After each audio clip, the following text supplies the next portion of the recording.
Friends, thank you for your presence with us today. We hope you will join us in critically examining the forms and functions of the church for our community and the world, and begin to add your own voice to the reformation of our present future in this emerging landscape. Following worship today, the racial equity team invites all of us to a post-election community conversation just to share our thoughts, our feelings, our hopes, fears. We all woke up and are waking up each day to, news that is difficult or ambiguous. We have emotions that verge on the side of excitement and anticipation, as well as sorrow and a grief in the complexity of our world. For the next 2 Sundays following this week, we will have continued conversation with our guest, John Pavlovitz, who will be with us in worship, and then following worship for some question and answer time. So as we come together for worship, really worship is just about convening together in community with the sacred with and within. And so we invite you to bring who you are today and slow down, take some deep breaths, and help us just to imagine together who we are and who we long to be and where it is that God calls us at this time. So take a deep breath in. Let's center ourselves. Please pray with me. Holy God, we know that no human words or actions can ever fully testify to the magnitude of your grace, to the depths of your love and your presence with and within us. But may the words of our mouths and the meditations of all of our hearts gathered here this morning be pleasing in your sight, our rock and our Redeemer. Amen.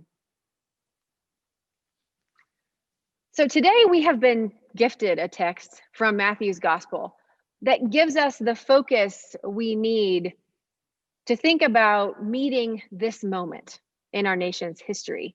We are hopeful that soon the world we wake up to will begin to look and sound and feel anew.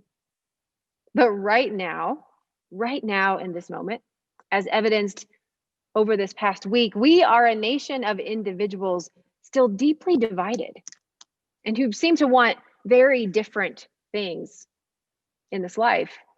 Eric, I've been thinking about our role as faith leaders at this time and our role together as the institutional church and the local church, rooted here in our own community and in the world.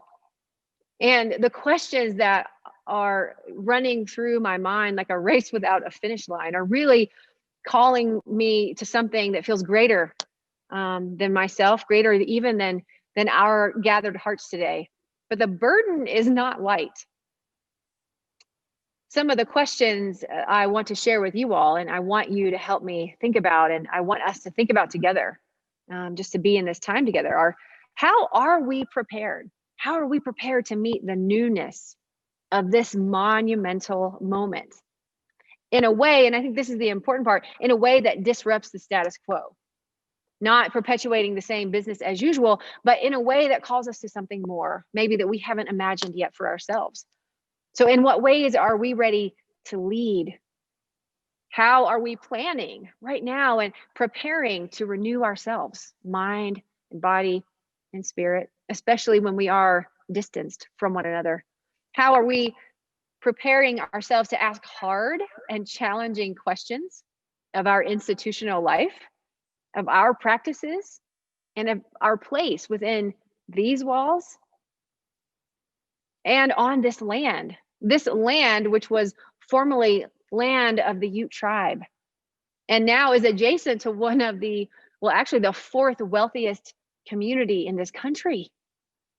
So as we imagine ourselves right here, rooted and planted in this particular place, how are we going to honor the legacy of the Ute with our actions and our response? And how are we going to maybe build and leave a legacy of our own?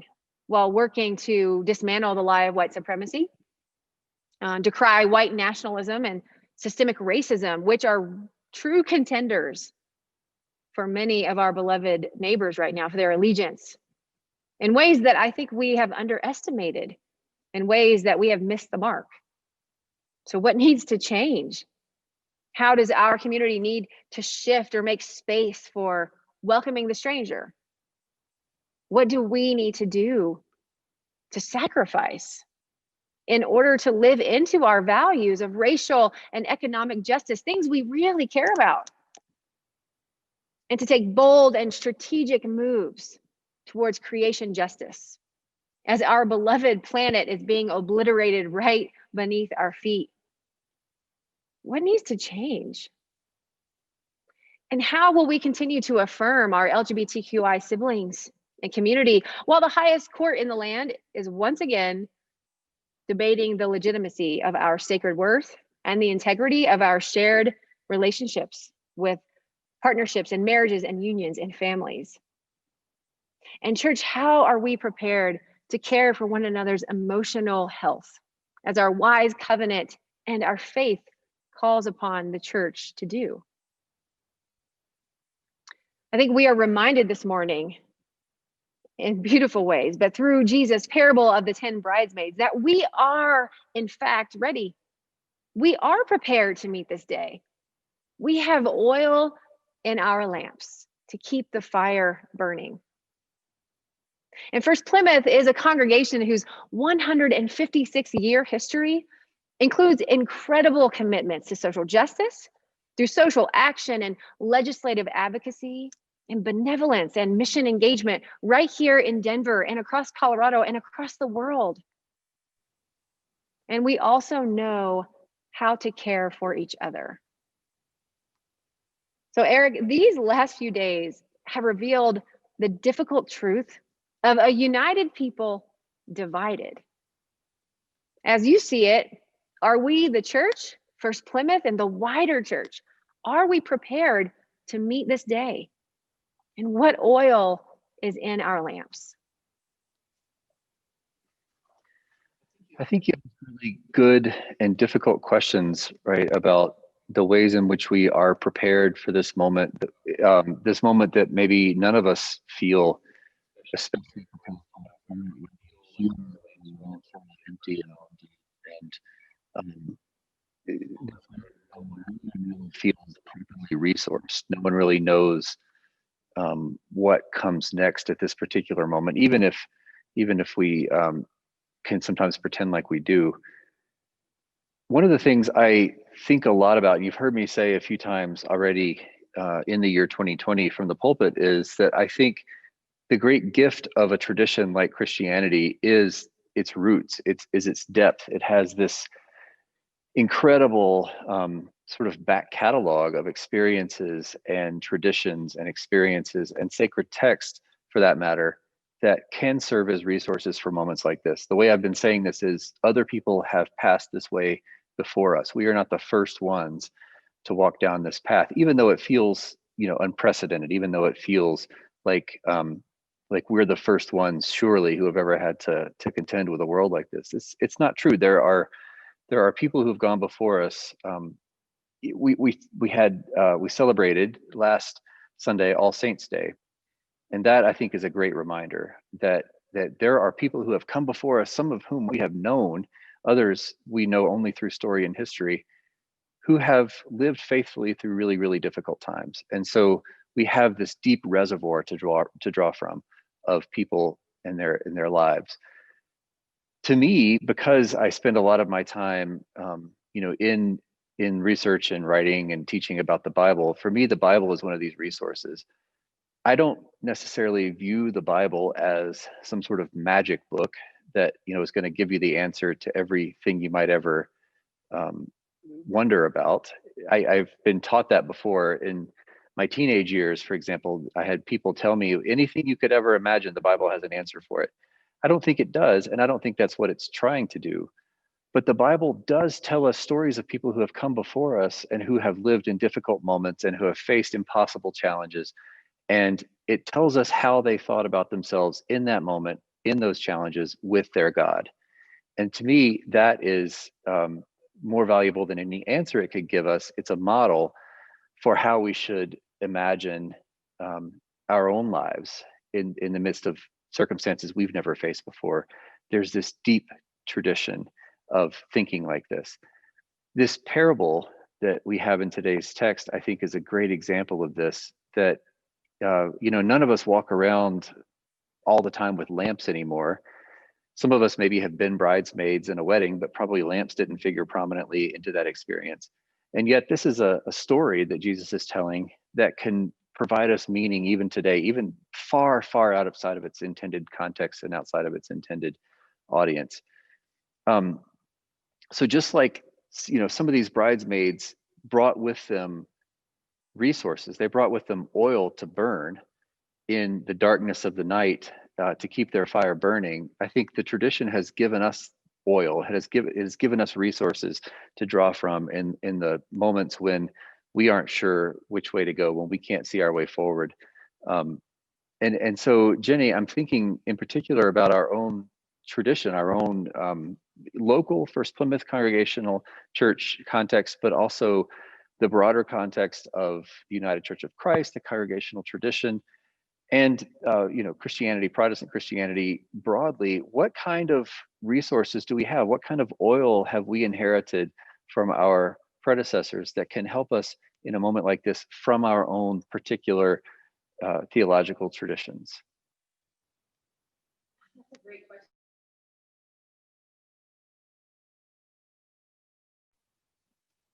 That's a great question, Eric.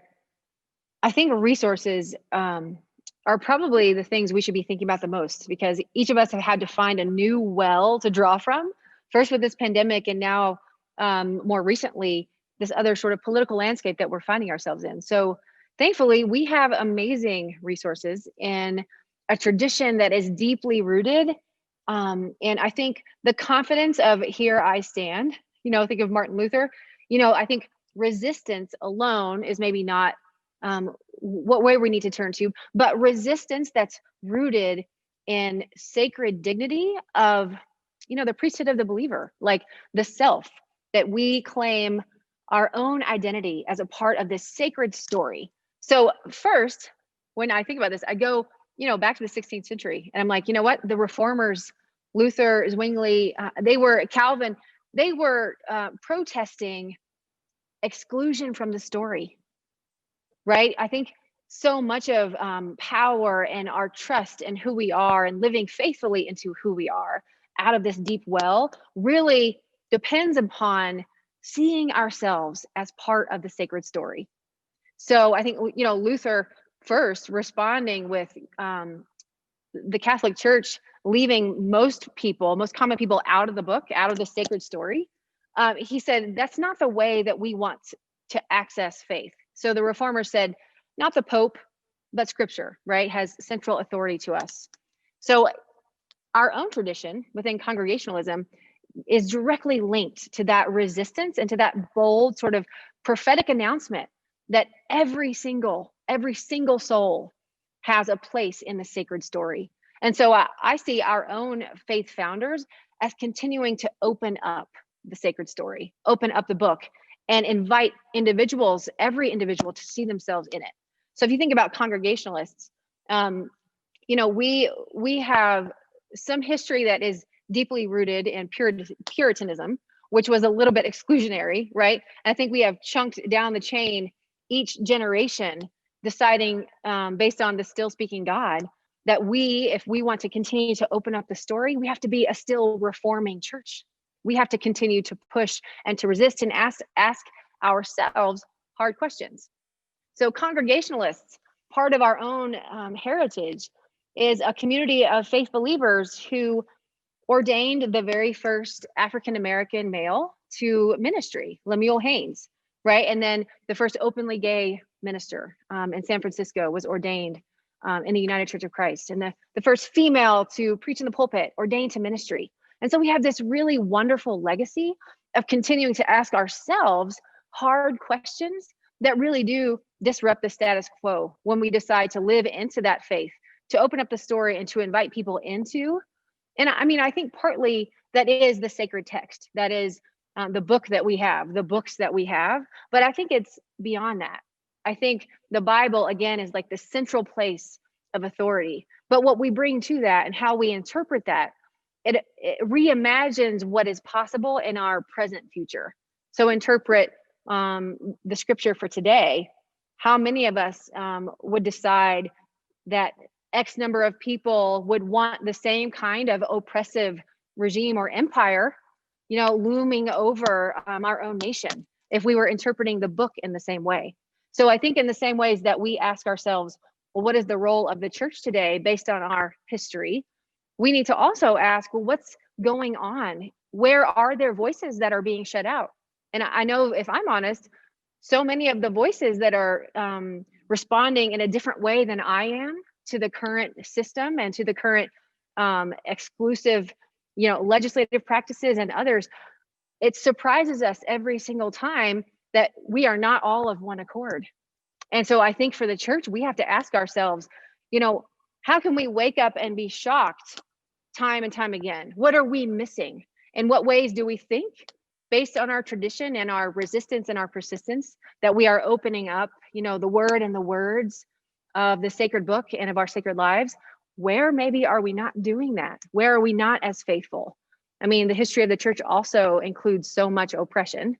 So many of our faith fathers and founders were slave owners and, were misogynistic. And I mean, the practices were not always aligned with the still speaking God that we are trying to listen to now.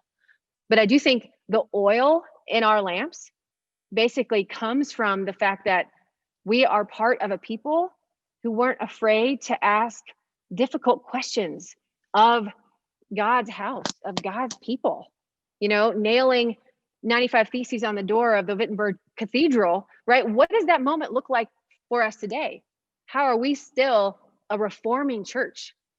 And that might look different today or next week than it did to us last week or the week before.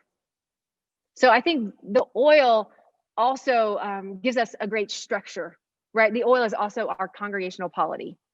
Our polity, congregationalism, it says that even me, Eric and I, as clergy, we are members of our congregations. I'm a member of this congregation and I get one vote, just like the rest of you. Like, we are all called to a congregation of local autonomy and local authority. So there's no dictator, no one hierarchical authoritarian presence who's making decisions for local churches. But we do exist in covenant with one another across associations and conferences and a national body with the Uniting Church of Canada and in Australia. So, and with Kirchengemeinschaft in Germany. We are brought together and we have local autonomy and the priesthood of the believer. But it does call upon the church to then take into our own conscience, how do we then make those decisions? We don't just have the Pope who says, okay, now it's time to do this, now it's time to do that. We have to continue to ask those questions, which I think is really the oil in our lamps that keeps us attuned to asking those hard questions and then taking steps forward. So Eric, I mean, how do you see the truth and the power of that legacy, as oil still burning for us? And what is next if we take seriously this call to keep the fire burning?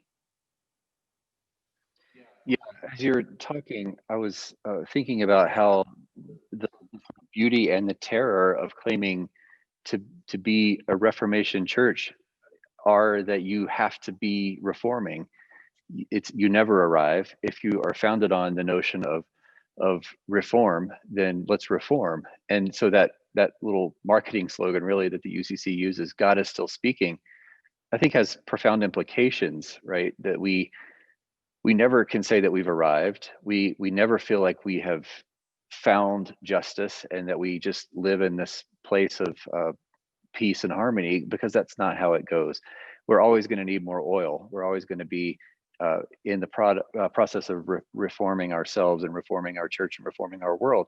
And in that regard, as you were kind of saying, I think the congregational tradition and the United States of America have kind of grown up together in some kinds of ways. that we come from similar roots, and we have committed similar kinds of sins, and we're flawed in similar kinds of ways.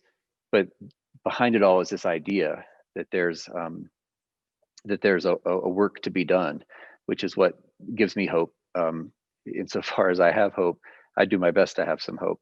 So I think if we take seriously the call to keep that fire burning, then we not only receive resources and inspiration from the past, but we owe a debt to the past. We owe a debt to God to continue the work to which we have been called, and the work to which our ancestors were called. Now more than ever, it's time for the church to be about the work of justice. Now more than ever, it's time for the church to be about the work of the Reformation. And you don't need a lamp at noon in the middle of the day. You need a lamp when the night is the darkest. And I think over the history of ourselves as a people, we have seen that it's in those times when we feel least able to find our way that the resources we have received from the past really come to us in grace-filled, providential kind of ways. And I think we're in one of those moments, clearly, where the promises of God, the promise of our tradition, the promise of America, if I may be so bold, are all calling to us and saying, you wanted to do something new, go do something new. You can't pretend that you have arrived, and you can't pretend that just because you have oil in your lamp, that everyone else's lamp is going to burn too. So I take a lot of courage, actually, from what I know about our own people, about this congregation, about the history of the Congregational movement, about the history of Christianity, really, that we have what we need to do the work we've been called to do. And the question is, can we summon the courage to do it? Can we light that lamp and make our way? So looking ahead, Jenny, what are we going to be thinking about over the next couple of weeks with John? He's a friend of ours, and you know his work really well. What kinds of things is he going to help us think about in the next couple of weeks? Yeah, that's a great question. I'm looking forward to having John with us. Many of you I know have followed him and his work. He has several books out. He's about to publish his next book. His blog, which he's really famous for, is called Stuff That Needs to Be Said. So if that's not an introduction, he will be himself. But John has been working over the better part of a decade now in the wider church, on both sides, on multiple sides, really doing the deep listening work that I think the church is called to. And so he is positioned better than most, I think, to be asking and calling the church to account, to be this still reforming body of Christ's people, body of God's hope in the world. So John has been listening to the stories of those who have been hurt by the church, who do not see their story in the message of the church or in the sacred book or the text or the way that it's interpreted. So I think John is going to call our own local community to be a part of the wider church in thinking about the prophetic imagination. We are at this crossroads. We have hoped for and longed for this next sort of phase of our life together in this country. And I think we're all realizing that that's just not going to happen overnight because we want it to. There's hard work, and to be reformers, it takes sacrifice, but it takes honesty. We have to be willing to ask hard questions and to hear those responses echoed back. What needs to change? What do we need to let go of for something else to live and thrive and grow among us? So I do hope that you will join us for worship over these next couple of weeks. And following worship, John will be with us. I hope you bring your questions. If you are thinking of questions right now, or you're have something on your mind, I hope you'll reach out to Eric or myself. Send us an email. We will throw those questions out to John.